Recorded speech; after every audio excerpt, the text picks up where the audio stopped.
जिला पंचायत क्षेत्र 15 के विकास के लिए जिला पंचायत सदस्य पद हेतु सरल सहज जन जन के प्रिय मिलनसार मृदुभाषी कर्मठ उच्च शिक्षित सुयोग्य प्रत्याशी श्री लोकेश यादव जिला हावड़ा बेलचा छाप में मुहर लगा के प्रचंड मत से विजयी बनावा।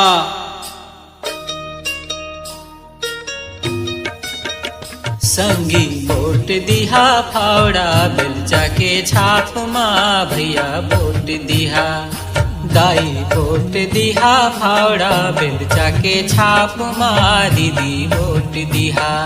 संगी वोट दिहा फावड़ा बेलचा के छाप माँ भैया वोट दिहा।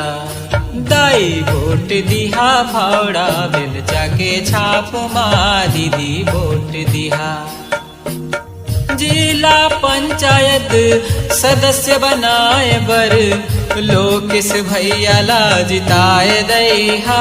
संगी वोट दिहा फावड़ा बेलचा के छाप माँ भैया वोट दिहा। हाँ संगी वोट दिहा फावड़ा बेलचा के छाप माँ दीदी वोट दिहा। सुन ले जहुरिया सुन लेगा भैया लोकेश भैया ला जिताए दैहा। संगी वोट दिहा फावड़ा बेलचा के छाप माँ दीदी वोट दिहा। संगी वोट दिहा फावड़ा बेलचा के छाप माँ भैया वोट दिहा। किसान मजदूर के रखी ध्यान, किसान और मजदूर के रखी ध्यान, तभे तो पाए है हावड़ा बेलचा के निशान।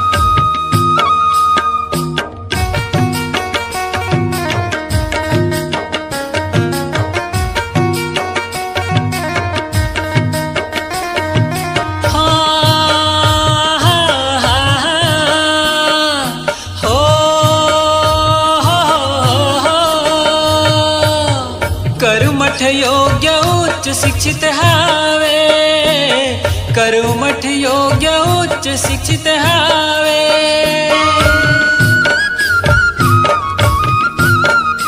हाँ कर्मठ योग्य उच्च शिक्षित हावे, कर्मठ योग्य उच्च शिक्षित हावे। हमर क्षेत्र बरते ऐसे नेता कहाँ पावे, हमर क्षेत्र बरते ऐसे नेता कहाँ पावे। संगी वोट देके फावड़ा बेलचा के छाप माँ औ जिताए दैहा। हाँ संगी वोट देके फावड़ा बेलचा के छाप माँ औ जिताए दैहा। आसपास के उद्योग फैक्ट्री मन में हमार बेरोजगार युवा मन ला काम मिले और क्षेत्रीय व्यक्ति मन ला ही प्राथमिकता मिले, एकर बर भैया हा प्रयास करही।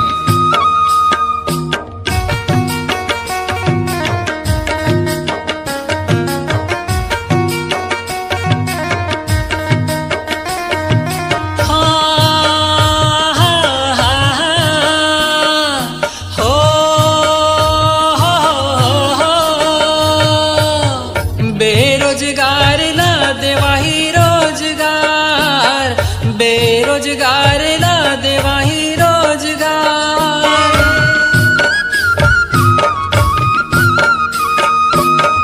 बेरोजगार ला देवाही रोजगार, बेरोजगार ला देवाही रोजगार। किसान मन के खेत बर पानी के लाही धार, किसान मन के खेत बर पानी के लाही धार। हाँ बुझेली वाले लोकेश यादव भैया ला जी जिताए दैहा। हाँ संगी वोट देके फावड़ा बेलचा के छाप माँ औ जिताए दैहा। सबो झन के काम होही नहीं करे भेदभाव, सबो झन के काम होही नहीं करे भेदभाव। लोकेश भैया ला जिला पंचायत सदस्य बनाए बर हावड़ा बेलचा छाप माँ मुहर लगाओ, मुहर लगाओ।